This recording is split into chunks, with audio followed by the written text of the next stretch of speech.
events or a repetition of the events that have taken place here in Los Angeles recently, we have to go to the root. We have to go to the cause. Dealing with the condition itself is not enough. Dear Mr. Massa, I'm just trying to mind my own business. What's the matter? It's just another day, another black king captured. I'm about to lose my brain, stuck inside this ghetto rapture. I got a lot of smoke. If you want it, you can have it. They want a hat trick, but this is black girl magic. Ain't talking about the kind that'll make you disappear, but I'm talking about the power of the melanin within. Ain't looking for trouble, but I'ma say this one time. I put two dukes up if you try to touch mine. We still want justice for Samir and Trayvon. You say you don't see color, but racism ain't blind. They targeting little kids whose skin look just like mine. So I'm paranoid, it's a war zone outside. And I'm a black queen, so if you ask me to step out of my car, you gon' have to snatch me. Cause I ain't going no damn well. Had to spend my whole life living unfair. Ancestors got my back and they right here. You can never understand, it's a nightmare. Living in my black shoes by the black rules. You can keep your handshake, I don't dap coon. The white man to go nuts if he cash you. But you all on his side like a damn fool. Make it make sense. We are oppressed. Queen. We are exploited. We are downtrodden. Make it make We are sense. denied not only civil rights, but even human rights. Ahmadiyyah. So the only way we're going to get some of this Ahmadiyyah. oppression and exploitation Queen. away from us or aside from us is come together Queen. against the common enemy. Who taught you to hate the texture of your Ahmadiyyah. hair? Who taught you to hate the color of your skin? Ahmadiyyah. Parents, pay attention to the books, the school system, even to your little children. Lies mixed with wisdom. His skin too bright, so he was blind to the prison. My skin just right, so I collide with division. You trying to pray to God, but we tired of religion. No savior saving, we got to save our savings. We used to pay miss, how we gon' make the slave rich? But who's to blame, and tell me why you complaining? We need a team effort just to rule the nation. Like a bad relationship, missing communication. We missing moderation. They're trying to get a poison to my population. No reparations, I'm getting tired of Satan. We are oppressed. Queen. I'm getting tired of waiting. We are downtrodden.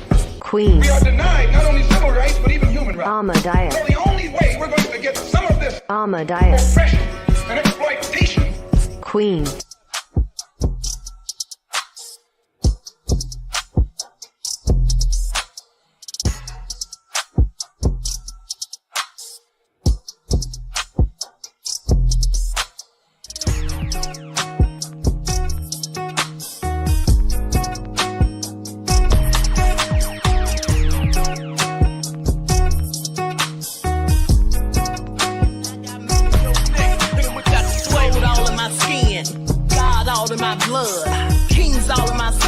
Touch one of mine and you're done. They show no love for the queen. Why you hating on me? Is it cause I'm free and I got Malcolm X in my jeans? I got dreams like King Luther, shed blood like Kunsa. You ain't helping my people, I ain't got nothing to say to ya. I won't always smoke like hookah. Talking reparations. America won't be great until they give us compensation. I'm like, I'm the hottest right now. See a bunch of lames out here trying to jock on my style. They be doing too much. I'm the queen, it's too easy. It's like they all in Popeyes, how they be talking so greasy. I just sit back and laugh while these haters get mad. So nefarious how they don't want my pockets with cheddar. I tell them they can do better. These snakes in the grass can leave a bite on your ass, cause y'all be trusting too fast. I got my foot on the gas, other one on they necks. Dropping receipts on haters, you better show some respect. I'm never facing regrets, we only facing the threat. This is the sound of Eric Malcolm. It's a cut on the gas, other one on they necks. Dropping receipts on haters, you better show some respect. I'm never facing regrets, we only facing the threat. Running through every challenge like a relay, break no sweat. It's a cold game, so I got that blanket with me. Now that my people awaken, ain't no going to sleep. I do not play by my piece, this time I'm playing for keeps. You talking slick, but when I see you like them ends, we gon' meet. And I got gold all in my skin, God all in my blood, kings all in my circle, you touch every time for the sex game.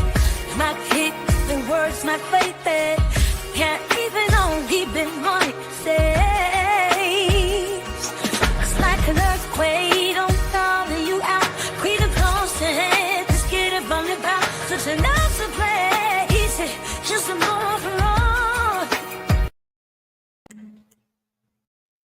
All right. Hello, everyone. Thanks for tuning back in once again to the original Queen Ahmadiyyah Shakur show. I'm your host, Queen Ahmadiyyah Shakur, and this is your daily vitamins. Okay, so let's get ready to get into it. Everyone, please hit that like button.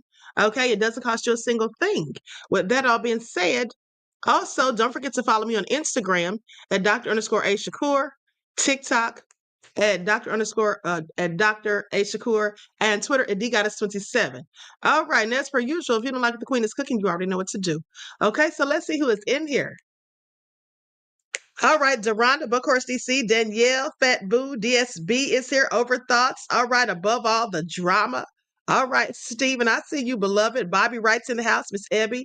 Okay, let's get into it. Stacey Quinn, Byron is here. Okay, likes up to everyone in the chat. Hey, my Aunt Egypt, beloved.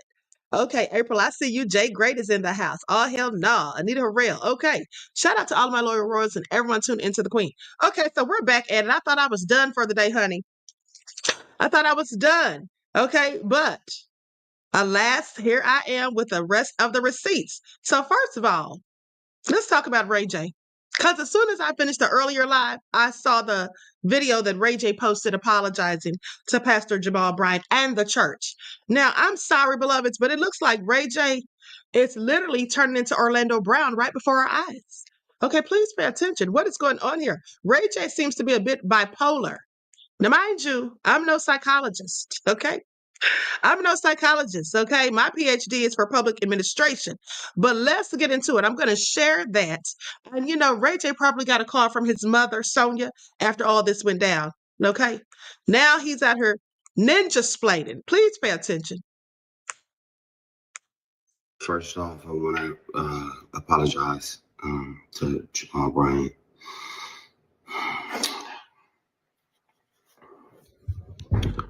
It's not okay. I mean,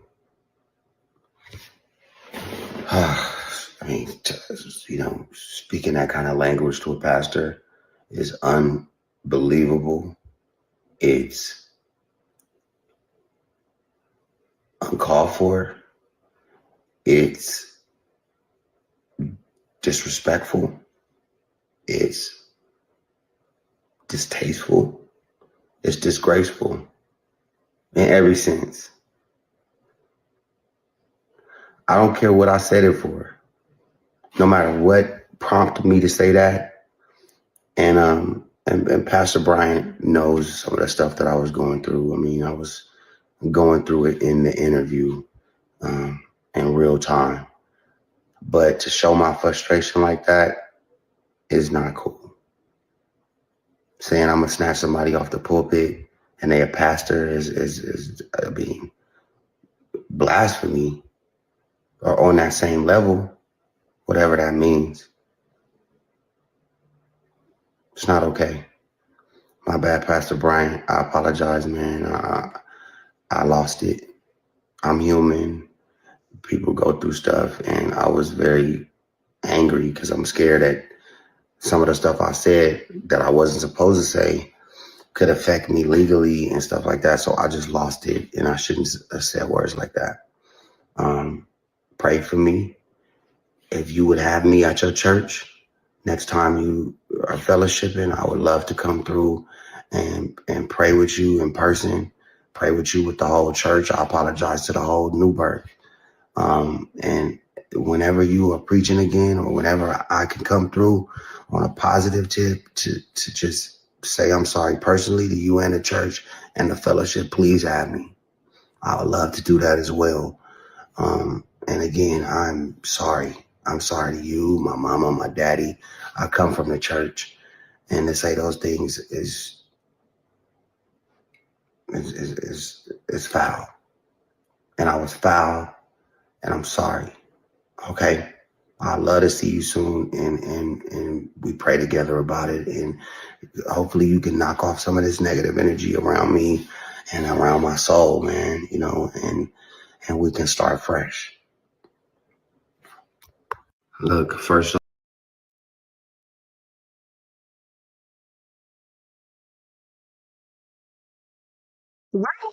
What say you? Because I'm willing to bet $1 to a dime that Miss Sonia Norwood gave him a phone call and went in on that arse, okay? And he's talking about it's blasphemous and all of that. All right. Yeah, he knew that before he did it. He was making bold threats. And mind you, he said he was concerned because some of the things that he said during the interview could have gotten him in trouble legally. So, already thinking or assuming that you may be in legal trouble due to words that came out of your mouth, you're then going to add fuel to the fire by making a whole threat to a pastor. Somebody gonna get snatched off the pulpit. That's what he said. Ray J, beloved, what is going on here? Fat Boo said Kim K Ultra. You all are nefarious, okay? Stacey Quinn said his mama went off on him. You know she did, honey. I knew she was gonna go off on him when I heard that. Let me tell you all something. But see, all of this stuff is making Ray J look real bad, and he needs to be real stressed and pressed right now because he's digging a hole further and further for himself, honey. There have been all sorts of allegations flying around. You know, people had several questions about the whole Whitney Houston debacle. Okay, some speculate that he was the last one to see her. Some say that he left a half-eaten burger and a drink there on the premises, and people started saying that he had something to do with Whitney. Okay, people have accused him of being party, or having something to do with Whitney being taken up out of here. Now, I'm not saying that's what I'm saying. I'm just telling you that's what people are saying. And people have been saying that. Now those rumors have come back to surface since all of these last shenanigans. Now, I don't know what's going on with Ray J, but I think we all need to bow our heads in a moment of prayer for him. Seriously, because he needs it. It seems like he can't escape his demons. Okay? And we're laughing, but it's really not funny. It's all fun and games until something serious happens, okay? I don't want to laugh at him. I mean, some of the antics is kind of hard not to. When he gets up there and babbles and says stuff that doesn't even make sense, and then he said too much when you really didn't say anything in the first place. Overthought said, not a half-eaten burger. Yes, people were like, Ray J, why don't you tell us what happened to Whitney?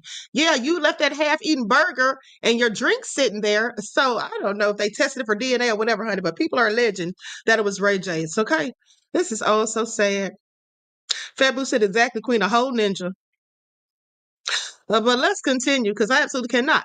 Now, how many of you remember when I was reporting years ago when I first got on YouTube about Ed Buck? Do you all know who Ed Buck is? Once in the chat, Ed Buck's a whole serial killer. Even though his body count that has been, exposed may not be enough to qualify him as a serial killer. Okay, but okay, so you all know who this man is. Okay, he's giving me Jeffrey Dahmer vibes. Okay, aside from the fact that he, other than the fact that he wasn't cannibalizing these people, but he was getting black men, okay, who are LGBTQ, getting them to his residence, and then these men turned up dead. And then the excuse was that they accidentally OD'd. Okay, but there was one man who survived and got away, and that was Dane Brown. And that's how Ed Buck's crimes all came to the forefront. Okay, because there was one man found previously deceased, and they just brushed that off, because Ed Buck has the complexion for the protection. Right until Dane Brown escaped his clutch. Now let's talk about it because this man unfortunately has been found deceased. Dane Brown, man who survived overdose at Ed Buck's home, found dead on South LA sidewalk. I'm going to share my screen so we can get into this report. Likes up, everyone. And for those of you who don't know the whole story, I'm going to take it back, to what initially happened when this whole thing unraveled, okay, a few years ago. Likes up, everyone. Please like and share. Thank you in advance. Up in one of the most disturbing and controversial drug, sex, and abuse scandals in Southern California the past decade. His name was Dane Brown. He was victimized by Ed Buck in West Hollywood, who preyed on vulnerable black men, and many believe that Brown was also victimized by the legal system, which did not do enough to protect him. KCAL News reporter Lori Perez is live in West Hollywood with the details. Lori. Well, Pat, this is another sad development in this awful story. Tonight, reacting to his death, Brown's friend told us he should be remembered as a hero. I'm extremely sad. I mean, for me, I look at this like the continued effects of Ed Buck on our community. 5 years after Dane Brown ran from Ed Buck's West Hollywood apartment, his friend Jasmine Canick, they're seen together here in Happier Times, says he never could outrun the impact of what happened there. Buck, a rich, connected LA politico, was convicted in 2021 of running a drug den and providing the meth that killed 2 men. Jamal Moore in 2017, Timothy Dean in 2019. Prosecutors say Buck would lure young gay black men to his home and inject them with increasing doses of drugs until they became comatose for his sexual pleasure. Brown was one of them until he escaped with his life and went to police. After Buck's conviction, he said this on the courthouse steps. Walking out of that house, I didn't know what was going to happen next, and I didn't know all this was going to happen, but I'm so happy and I'm so relieved that these families can get the justice that they deserve. I don't know that Ed Buck would have been arrested had Dane not been in the picture. It's really clear that, yes, Dane's a hero. Dane definitely saved lives. Activists say Buck's behavior was ignored even after the 2 men overdosed because they were poor and seen as drug-addicted prostitutes. For years, Buck ran from rumors and eventually charges, evading investigative reporter David Goldstein as the heat turned up. Is it a coincidence that 2 men have died in your apartment? Canick, a journalist and political strategist, says Buck's deadly fetish and a system that she believes protected him instead of his victims are to blame for Brown's death. The 43-year-old was found dead on a sidewalk in South LA last week. He had a pending civil suit against Buck, who is serving 30 years in federal prison. Canick says it will continue. I don't want to see Ed Buck feel like, oh, well, he's gone and I don't have to pay or I don't have to do. No, you absolutely should still pay for the harm and trauma that you caused that man. Now, the coroner's report says Brown died last Wednesday. That is the same day that Jamal Moore's family settled their lawsuit against Ed Buck. We are live in West Hollywood. I'm Lori Perez. Back to you.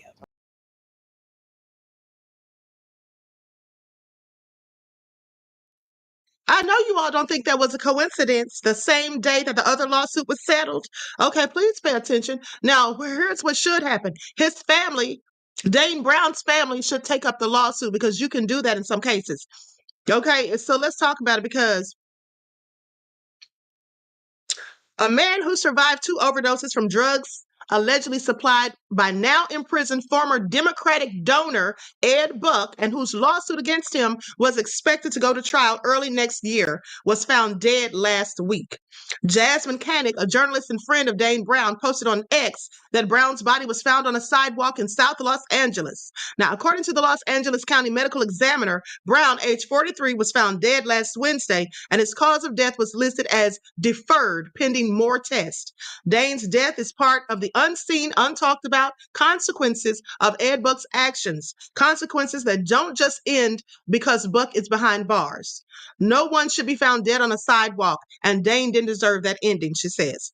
Now, the 70-year-old Buck was convicted in 2021 in federal court of the overdose deaths of 2 other black men, Jamal Moore and Timothy Dean, in his West Hollywood apartment. So he's a serial killer, okay? Because that would have been the 3rd victim that we know of. Now, mind you, just because he's accused and convicted of 2, there has likely been other victims that nobody knows about as of yet. This man reminds me of Jeffrey Dahmer, luring poor black men from the streets to his residence and then drugging them and taking their lives. Isn't that what, in fact, Jeffrey Dahmer was doing? And not to mention that in the case of Jeffrey Dahmer, well, the only reason he was caught is because one of the black men got away too. The man named Tracy Edwards? I believe that was his name. So Brown's Los Angeles Superior Court complaint alleging epithexual battery, assault, hate, violence, negligence, intentional infliction of emotional distress, and human trafficking was expected to go to trial in February. Now, the judge in the civil suit recently granted a motion by Buck's lawyers to compel Brown to sit for a virtual deposition that was scheduled for next week. Brown and Buck met on the Atoms for Adam website in June of 2019. I told y'all about those dating sites, but y'all don't listen. I told you all that the serial killers, these people who want to do nefarious things, that's where they go to find their victims. Now, of course, I'm not saying that everybody on there is nefarious, but how do you know who's who? Okay, you don't know. And sometimes when you find out, it's too late. Please pay attention. And so for the next 2 months, Buck often sent a ride-hailing vehicle to a hotel in Skid Row where Brown then lived to bring him to Buck's apartment. See, he was getting people who were down on their luck, who lived on the streets and thought nobody gave a damn about them. That's what Ed Buck was doing. It because he was a wealthy white man who was a whole Democratic donor. He thought he would continue to get away with his crimes. No telling how long he was actually doing these things before he eventually got exposed. Now, after arriving at Buck's apartment for the first visit, the two engaged in sex, and Buck provided meth to Brown to smoke and to use intravenously, the suit states. Now, Buck continued to provide the drug to Brown as he stayed in Buck's apartment from July through September of 2019. Now, Buck, who allegedly sought out Brown because he is black and gay, just like Jeffrey Dahmer, also forced him to watch Corn with a P. Okay, according to the lawsuit. Now, Buck intravenously injected meth into Brown on September the 4th of 2019 and again a week later, causing Brown to overdose both times and have to be hospitalized on each occasion. Now, during the second incident, Buck also gave Brown the date grape drug, okay, gamma hydroxybutyrate, also known as GHB, the same stuff they claimed that Diddy was using. Okay, Buck allegedly refused to call an ambulance, so Brown walked across the street to a service station where an employee and passerby called 911 on his behalf. Dirty Devil was trying to let him die. Now, Brown survived both overdoses and testified against Buck during a trial in U.S. District Court, where in July of 2021, a grand jury found Buck guilty of committing all 9 crimes for which he was charged, including 2 counts of violating distribution of meth, resulting in death. Buck was sentenced to 30 years in federal prison in April of 2022. Now, Koenig wrote on X that without Dane's bravery, I don't know if Ed Buck would have ever been arrested or prosecuted. Well, I can tell you right now, he likely wouldn't have, because they were just overlooking the deaths of these men, and they were acting as though these men just coincidentally showed up at his house and died of overdoses. And here's the interesting thing. There were 2 black men that died in his residence within a span of a year or 2. So I'm sorry. First of all, it would be very strange if one person turns up dead in his residence, let alone 2. Anybody know who that's happened to besides this story? I mean, how many of us know somebody who just accidentally had somebody OD in their house and die, and then maybe a year or so later, they had another person do exactly the same? See, they were protecting this man. Like I told you, they knew what this man was doing, but they didn't care. Just like in the case of Jeffrey Dahmer. Nobody really cared, okay? Because it was poor black people. Please pay attention. Now, with that all being said, Dane's survival and his decision to come forward shone a light on the horrors that had been happening in silence. Buck was once a candidate for the seat on the West Hollywood City Council. He donated more than $500,000 to political candidates and causes, most of them associated with the Democratic Party. And that's why he thought he was going to get away with it, because people were protecting him. And that's already been come out in the wash. So I just want you all to pay attention. It is high time that people like Ed Buck be brought to justice. And thank God that Dane Brown was able to expose him, so he's sitting where he needs to be sitting, right behind bars for the next 30 years. He needs to be on death row, if you ask me, quite frankly. He needs to be on death row. So with that all been said, now let's talk about, hold on, let me pull this up. Let's talk about some of his past crimes. And first of all, here it is right here. Now let's talk about the second man who turned up dead. Second man found in Democratic donor Ed Buck's apartment also OD'd on meth. Timothy Dean, 55 years old, was found dead in Buck's apartment after Jamal Moore, 26, died there in 2017. Now, the second man dead in the span of 2 years in political activist and prominent Democratic donor Ed Buck's West Hollywood apartment died of a meth overdose. Timothy Dean's death, January the 7th, was ruled accidental by the coroner's office. Dean, age 55, was found dead in Buck's apartment after Jamal Moore. Moore's death was also ruled an accidental overdose of crystal meth. So people just show up at his house and take meth and just die accidentally. Please pay attention.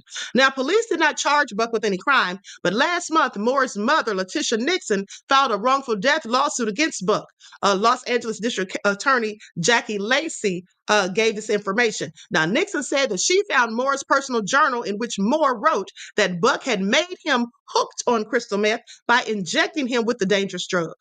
Now, the 24-page lawsuit accused Buck of wrongful death, sexual battery, assault, battery negligence, civil rights violation, hate violence, and drug dealer liability.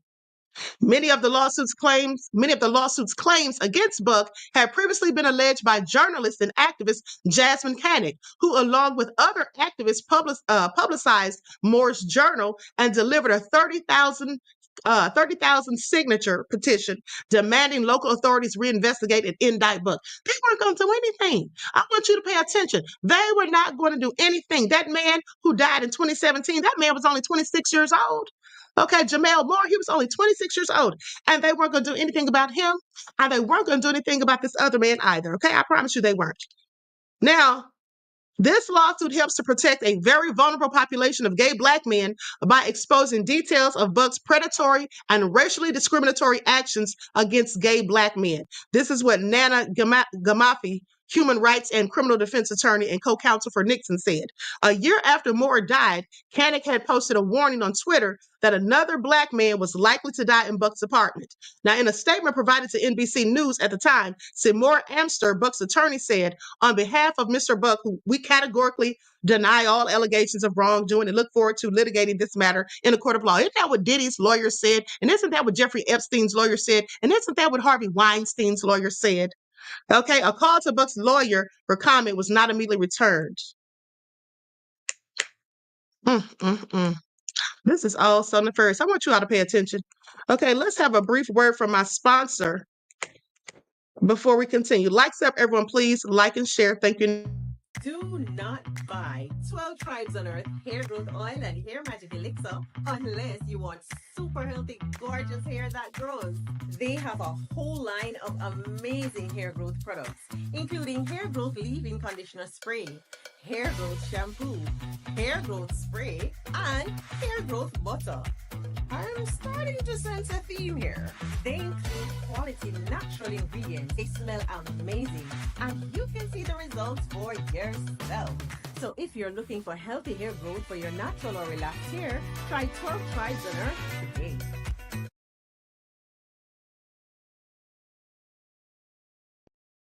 Okay, so with that all being said, you can purchase your 12 Tribes oil for your hair. And also for the men, you can get the beard oil as well at Etsy.com. Just look for Lisa Crafts, and also at Walmart.com. Okay, and so with that all being said, no one listened. Overdose victim's mother furious about handling of Ed Buck investigation. Jamal Moore was the first of 3 men to overdose in the political donor's apartment. His mother is breaking her silence. Now, this is out of West Hollywood, California. This was the first case, like I said, the 26-year-old man who was found dead in his apartment in 2017. For 2 years, Latasha Nixon wasn't talking. She spoke in private to her attorneys, to her kids, to police, to investigators. But when reporters reached out for interviews, she declined. Now, the mother of 5 didn't want to talk about her son, Jamal Moore, about how he was found dead from an overdose in the West Hollywood home of political donor Ed Buck. About how she didn't want to talk about how Los Angeles prosecutors failed to press charges for 2 whole years and 50 days. A part of that was distance. Okay, Nixon lives in Texas, but mostly she was just a private person, and so was Jamal. She said if he could come back, he would say, "Ma, I don't have any privacy anymore."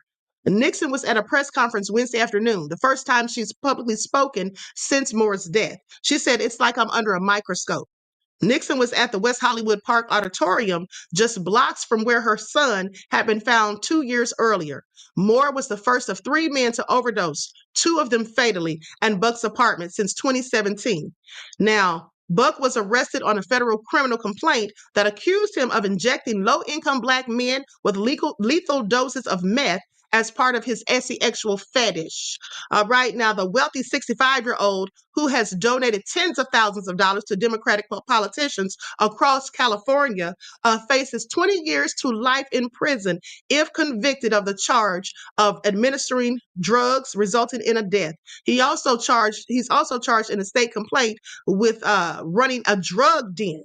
Okay, his attorney has in the past denied he played any role in the overdoses. Never mind that he was the one that got them addicted to drugs in the first place, and then was the one who gave them the drugs on the days that they died. Now, at the press conference, Jasmine Canick, a journalist and activist who has investigated Buck, asked Nixon, when you found out Ed Buck was arrested, how did you feel? She says, I felt finally.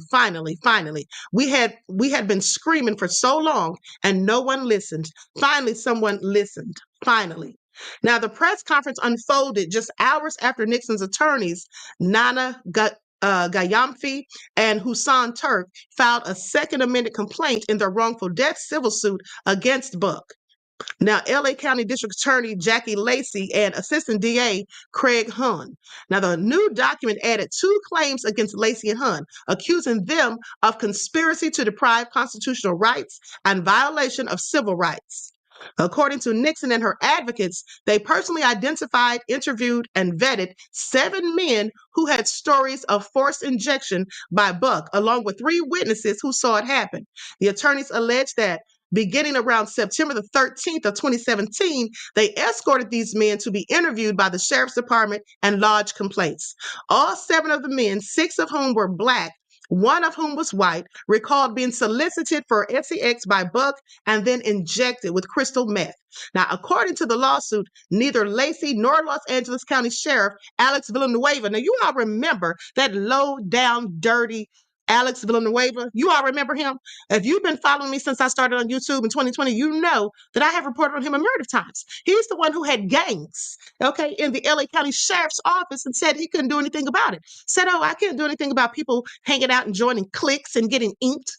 Because they all had the same tattoo and they weren't a clique, they were gangs called the Banditos and the Executioners. And he knew all about it and he couldn't do anything about it. Now, also, it had been alleged at the time that he was in office, thank God he's gone, okay, got voted out. But at the time that he was in office, it had also been said and alleged that some of his officers were going around to the community and threatening people to join the gang, okay, to join the police department and get in their gangs.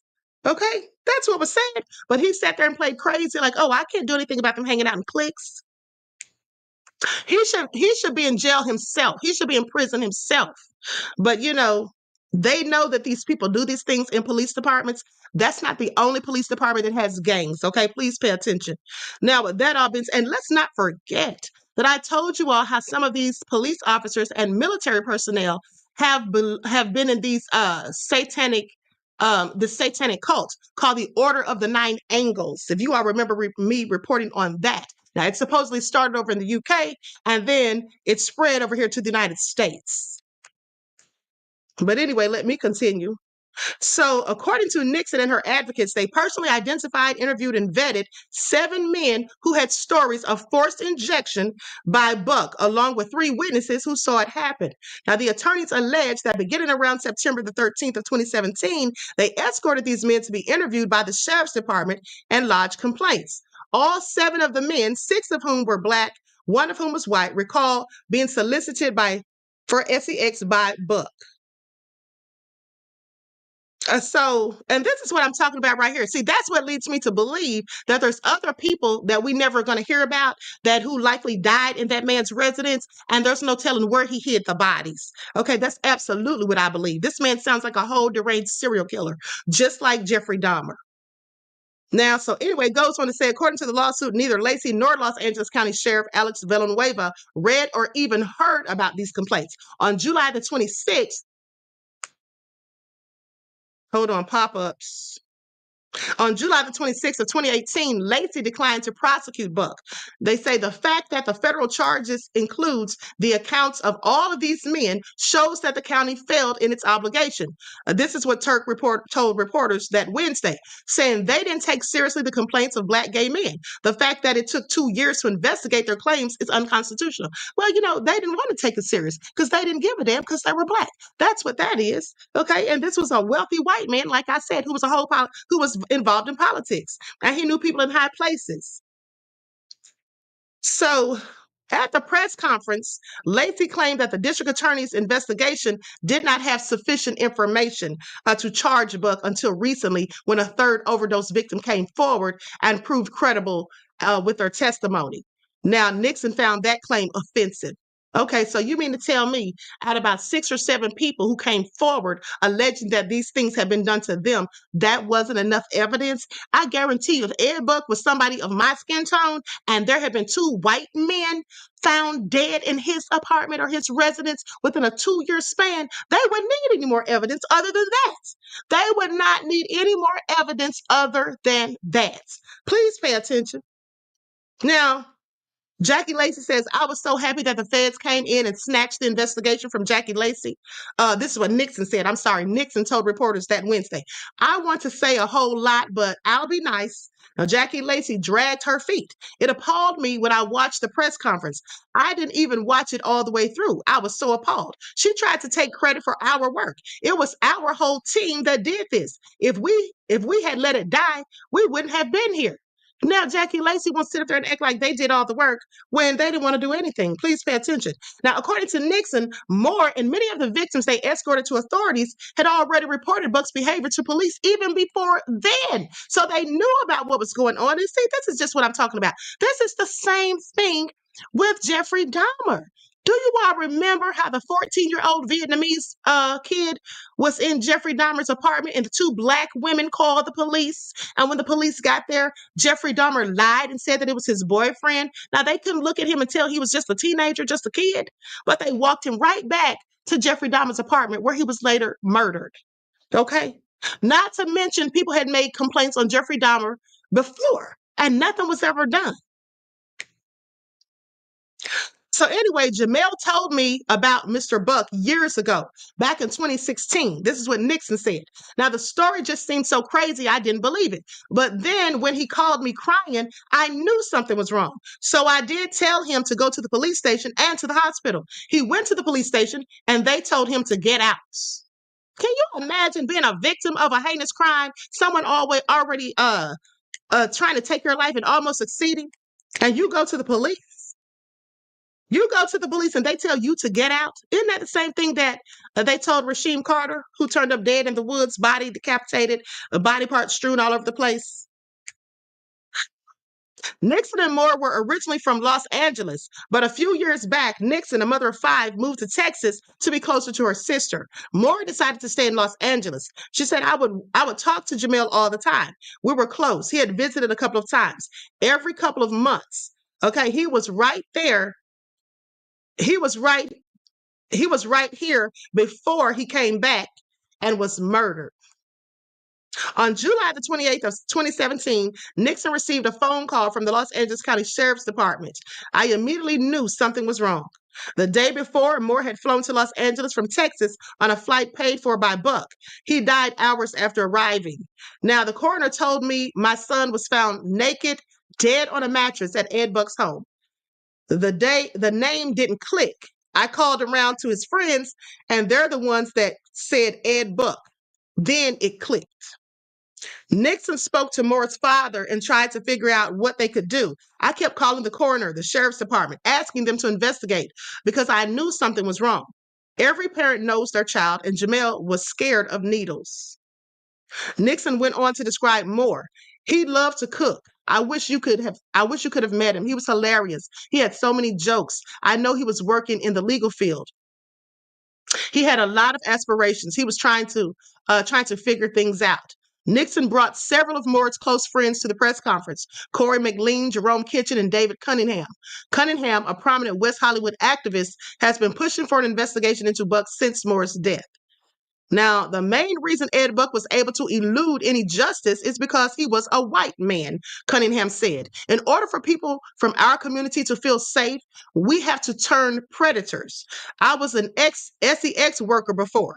I was addicted to drugs. I walked this life with Jamel, and the Jamel I knew would never use drugs. Now, the federal complaint filed last week painted a disturbing picture of Buck, whom the victims interviewed by prosecutors called, the victims that were interviewed by prosecutors called him Dr. Kevorkian. You all know who Dr. Kevorkian is, don't you? Okay, he was the one that was assisting people and taking their lives. Now, it described a man willing to risk the lives of his sexual partners for thrills, even after Moore's death. Okay, Timothy Dean, the second man to die in Buck's home, was found in January, and the third man's overdose, which triggered Buck's arrest, happened September the 11th. Now, federal authorities have made clear Buck could face further charges. Okay, this is what Nixon said. That's what she has been looking and asking for all the time, all along. She says, my son died here. When all the cameras go away, I have to deal with the fact that my son is not here. I can't touch him. I can't hug him. I can't talk to him. My son died here. My child that I birthed out of my body, and all I have is memories. You may see me looking like I have it all together. I'm dying. A piece of me is dead. This is all so sad, honey, but this is a story that we'll continue to hear as long as the wheels of justice roll so slowly and people who look like me and of my skin tone, are just considered downtrodden and nobody really cares about them. Nobody really cares at the end of the day, not when it's somebody who has the complexion for the protection, does something to them. Likes up, everyone, please like and share. Thank you in advance. This is a darn shame. I'm going to go to the press conference. Going to go briefly to the press conference. First, we're going to go to Jamal. Hold on. Yeah, I'm going to go to the press conference briefly and with a justice for Jamal. And then I'll go to one more clip and then we're out of here. Like up, everyone, please like and share. Thank you in advance. I'm going to share my screen. This is a darn shame. Luna says it seems like they always prey on the weak. Well, of course they do. And here's the thing. These predators are specifically serial killers, okay, like Ed Buck, because that's what he is. He's a whole serial killer and a serial predator. What they do is they usually look for victims that they think nobody cares about. So it'll always be 9 times out of 10 somebody who's Black. And well, not always, but I'm just saying in the case of Ed Buck and people like Jeffrey Dahmer, it'll be someone Black and they'll usually get somebody from the streets. Think about the Green River Killer. The Green River Killer was targeting prostitutes because they think nobody's going to care about them. Nobody's going to come looking for them. And not to mention that man that I reported on, Timothy, what was that guy's name? Timothy. It'll come to me in a moment, but you all remember the man that was in Kansas City, Missouri, and all those women kept coming up missing and dead. Yeah, and then the police just tried to sweep it under the rug. I had Bishop on here, Bishop Caldwell, and he said the police basically told him to be quiet about it, tried to silence him because they're trying to get everything fixed up so they can have tourism. Okay, and they don't want anything to spoil that.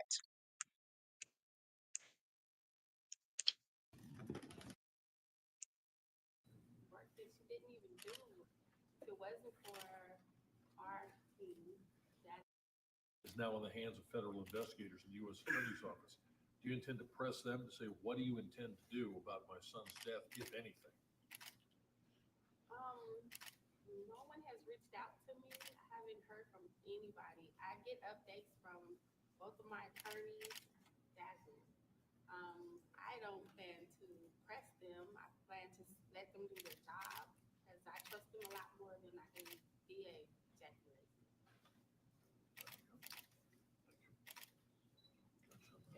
Could you talk us through again how you found out about the U.S. Attorney's Office filing those charges? Was it a phone call from somebody? Was it from Jasmine? And then just take us through what that phone call was like. Jasmine keeps me informed. Jasmine, Hussein, and Nana, they keep me informed with everything. As you guys know, Okay, I'm going to stop that because I can barely hear her, so I know you all can't hear her. I'm going to go to the other press conference because her voice is really, really quiet. You can barely, the audio is like really low, and I have it up as high as it'll go. Okay, let's just move on to the next one. The lives of Black gay men matter, and the lives of Black gay people matter, and the lives of Black people matter. No matter if they're homeless, addicts, survival sex workers, or escorts, their lives matter. This was a case that intersected race, class, politics. People are still ignoring this case. The people who took Ed Buck's money are still ignoring us because they refuse to admit what has happened. And if we don't admit what has happened, it will happen again. This has been 4 years for a lot of folks in this group. Jamel Moore, died in Ed Buck's apartment 4 years ago today. Today.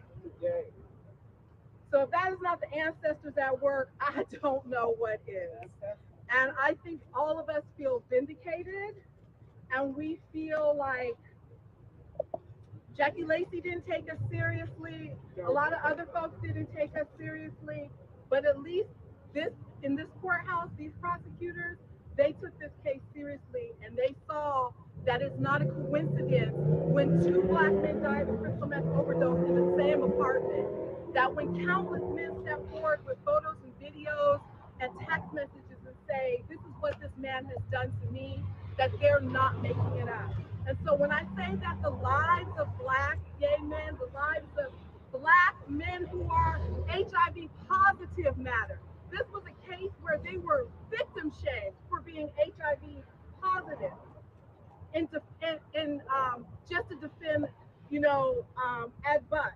So when you do your reporting on all of this, please do not forget that part, that our lives matter, our community matters, and just because someone is unhoused, an addict, maybe a survival sex worker or an escort or HIV positive, does not mean their lives don't matter, and we should look the other way when they show up dead in a white Democratic donor's home. That's right.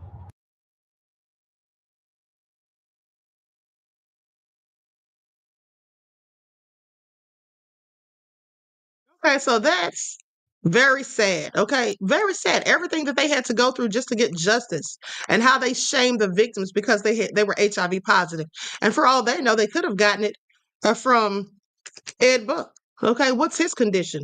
Okay, I have several questions, but I'm sure they won't expose that. Now, with that all being said, let's talk about Kanye West, because Kanye West is being sued again. Hold on, beloveds. Let me pull this up. Likes up, everyone, please like and share. This is just getting all so ugly.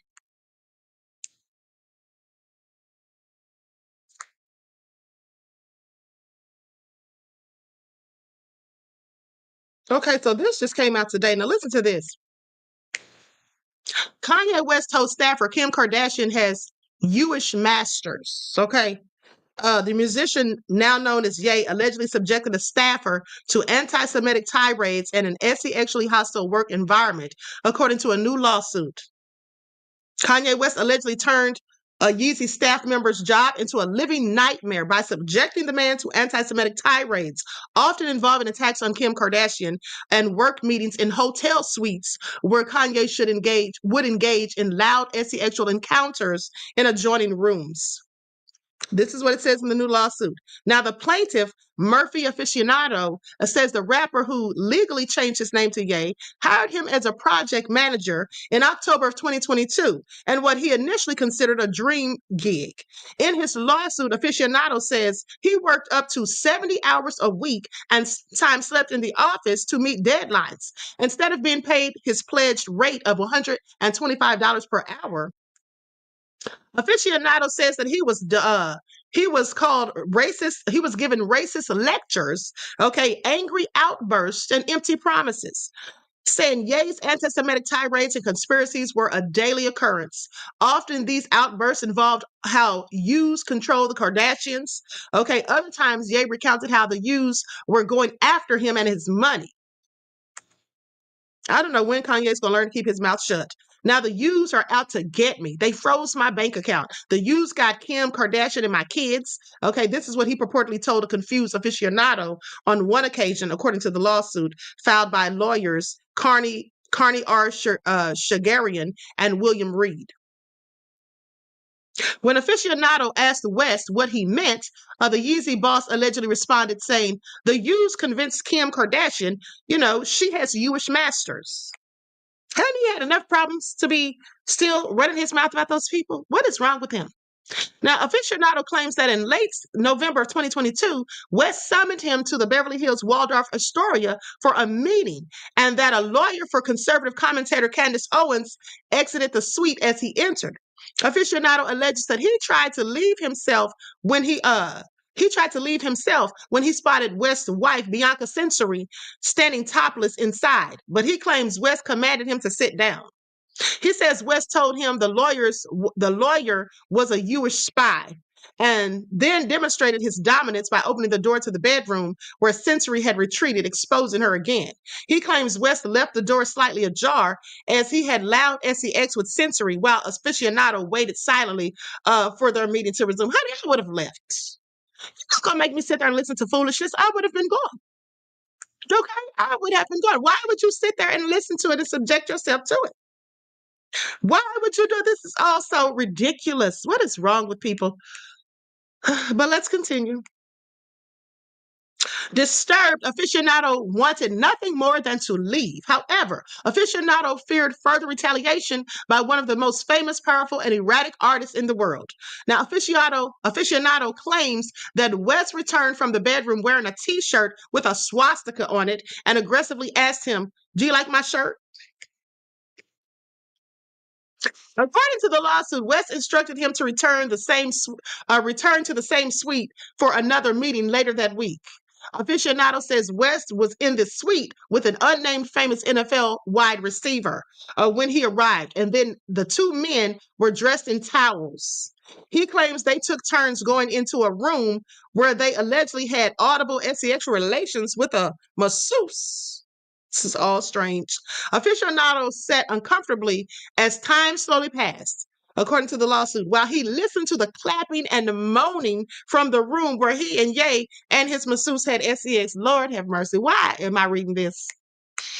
Why am I reading this? Desmond, thanks a lot.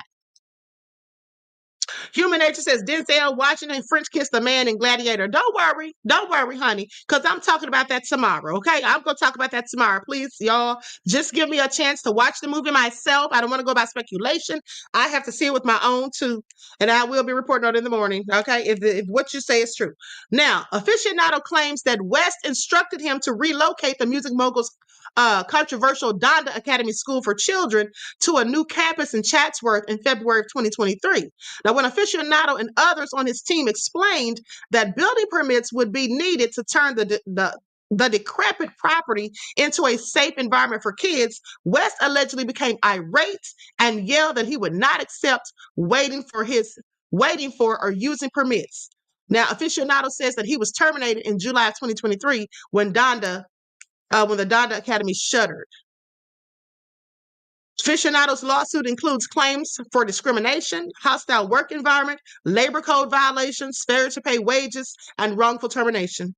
It names West, Yeezy, and Donda Academy. It names West, Donda Academy, and Yeezy as defendants. Attempts to reach a representative for West and his companies were not immediately successful as of Thursday. Now, a spokeswoman for Kim Kardashian did not respond to a request for comment. The new lawsuit is the latest of a wave of complaints filed against West after anti-Semitic rants posted on his social media accounts in October of 2022 sparked widespread criticism, and in the end of his lucrative partnership with Gap and Adidas. It brought all that to an end. Now, in one particularly infamous Twitter post, West told his millions of followers on October the 8th of 2022 that he was a bit sleep tonight. But when I wake up, I'm going DEFCON 3 on Jewish people. Remember that? Okay, that was what he posted to Twitter, now known as X. And then he removed the statement, or they removed it, and then locked West out of his account. As West faced ongoing fallout and his billionaire status deteriorated, simmering problems with Donda Academy would eventually lead to the school's closure in mid-2023. A former teacher at the K-12 private Christian school sued West last April with claims the musician voiced anti-Semitic conspiracy theories in front of students and said he wanted 2 students to shave their heads and be locked in cages. Now, plaintiff Trevor Phillips alleges West also simulated masturbation with an M in front of him during a meeting at a hotel while the movie The Batman played on mutes. Phillips is represented by the same legal team as Aficionado. West's vitriol, hate, and anti-Semitism continues, as does his complete and utter disrespect of the women around him. Aficionado's lawyer, William Reed, said in a statement shared Thursday, saying, by filing Aficionado's lawsuit, we aim to vindicate our client's rights and force Ye to learn that his conduct has no place in our society. We very much look forward to Mr. Aficionado's day in court. Okay, listen. Do you all believe this stuff? Do you all believe that he did all of this? The guy's name is Murphy Aficionado. Do you all believe that Kanye is doing all this crazy stuff? Or do you think that maybe he's been set up for running his mouth about certain other things that may have led to his demise? What do you all think?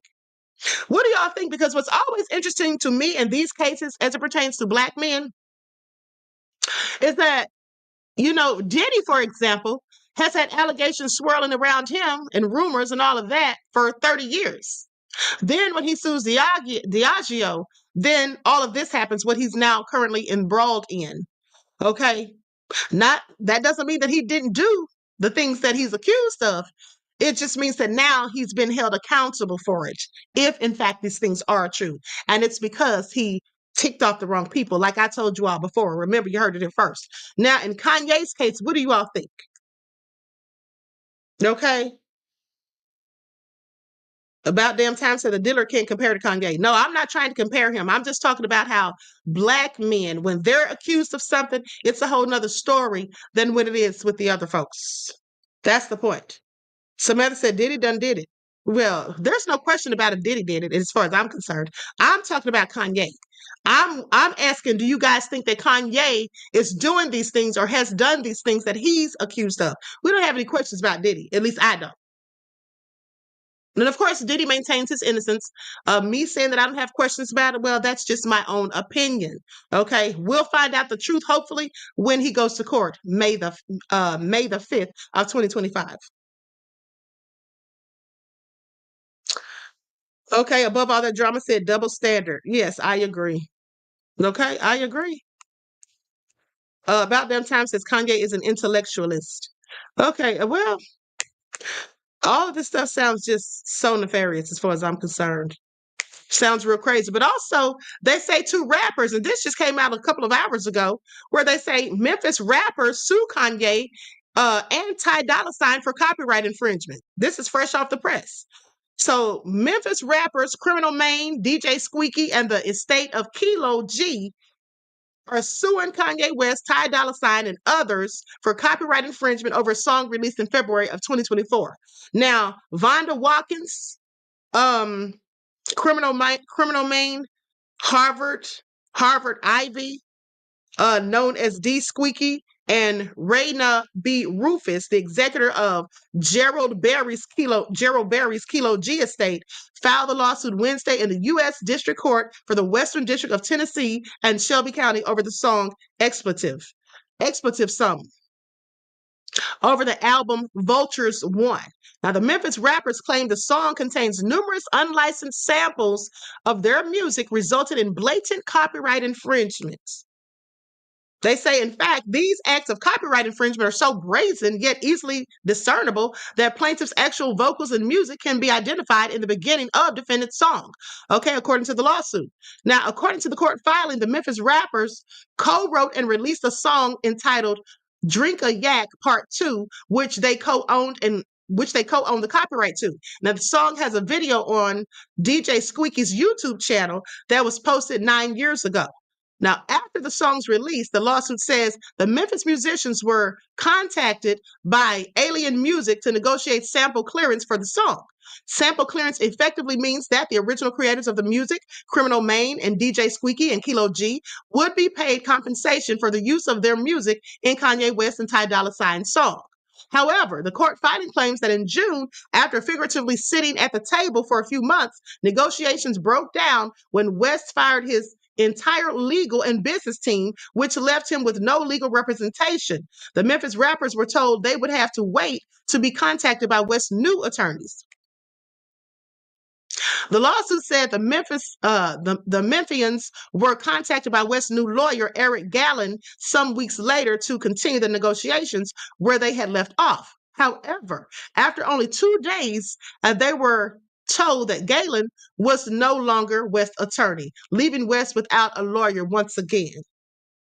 The Memphis musicians claim they made numerous attempts to resolve the situation without having to go to court, but were finally left with no other choice but to file the lawsuit. Honey, it is all bad for Kanye West. What is really going on here? Anyway, that's the news for now. Okay. Fat Boo said they steal from each other. Jay-Z and Diddy, etc., are outdated.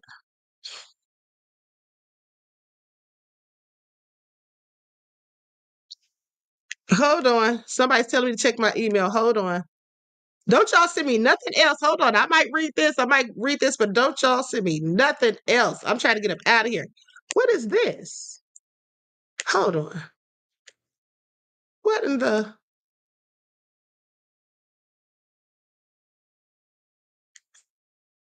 Hold on. Let me see what this is.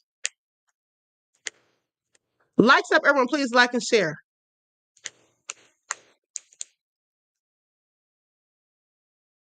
Our source named one of the protectees, Curtis James Jackson III, known professionally as 50 Cent, an American rapper, actor, television producer, and businessman with a history of upbraiding Combs on social media. When Combs' former girlfriend, Cassie Ventura, leveled allegations of abuse against Combs in November of 2023, Jackson taunted Diddy on X. And after the feds raided Combs' New York and Miami residences in March, Jackson wrote, "Now it's not Diddy do it, it's Diddy done. Don't come like that unless you got a case." Okay, what is this about? Something 50 Cent saying? Hold on.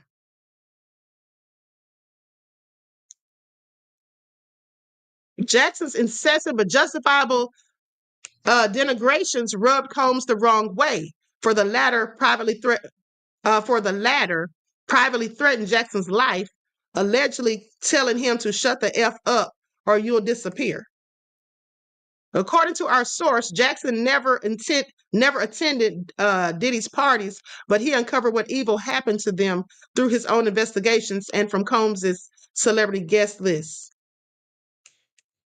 Saying, I don't know how President Trump heard all of this, if it was directly from Mr. Jackson, but the revelation was compelling enough to involve General Smith, Combs or Diddy, or whatever he calls himself for days, prisoner, I guess secretly recorded his guest.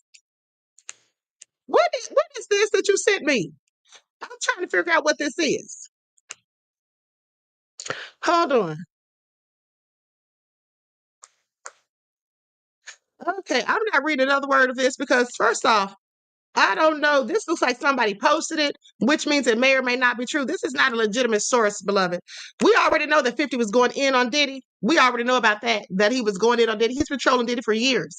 But this other stuff that's in here, it sounds very salacious, and I'm not going to read a bit of it until I do some research because these allegations are nefarious. Okay, I don't know if this stuff is true or not, but just because somebody posted it doesn't make it so, honey. And unlike some people, I don't just do stuff that I see on social media posts or from media takeout and start making allegations and innuendo against people. I'm not trying to get Tasha K. All I'm saying. So I'll do my research on that. And then if it's anything to it, then I'll talk about it. But until then, thanks for sending it, but no.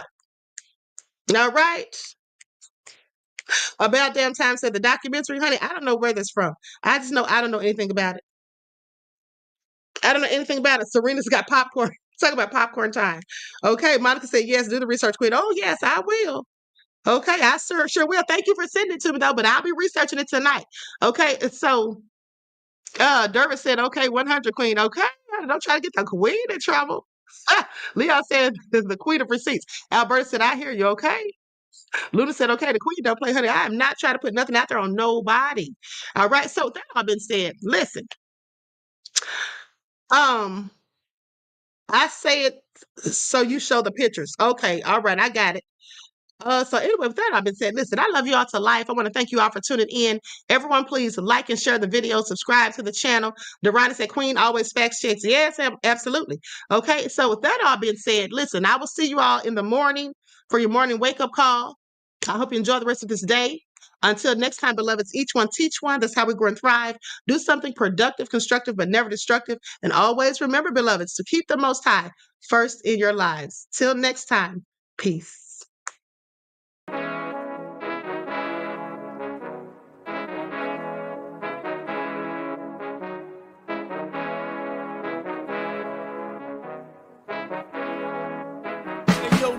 Hit him with that flavor. Soul all in my skin, God all in my blood, kings all in my soul. circle, you touch one of mine and you're done. They show no love for the queen. Why you hating on me? Is it cause I'm free and I got Malcolm X in my jeans? I got dreams like King Luther, shed blood like Kunta. You ain't helping my people, I ain't got nothing to say to ya. I want all the smoke like hookah. Talking reparations, America won't be great until they give us compensation. I'm like, I'm the hottest right now. See a bunch of lames out here trying to jock on my style. They be doing too much. I'm the queen, it's too easy. It's like they all in Popeyes, how they be talking so greasy. I just sit back and laugh while these haters get madder. So nefarious how they don't want my pockets with cheddar. I tell them they can do better.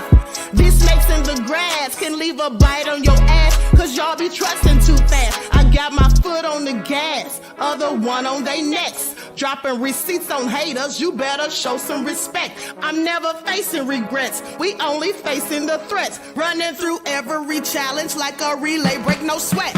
It's a cold game, so I got that blanket with me. Now that my people awaken, ain't no going to sleep. I do not play by my piece, this time I'm playing for keeps. You talking slick, but when I see you like them ends, we gon' meet. And I got gold all in my skin, God all in my blood, kings all in my circle. You touch one of mine and you done. They show no love for the queen. Why they hating on me?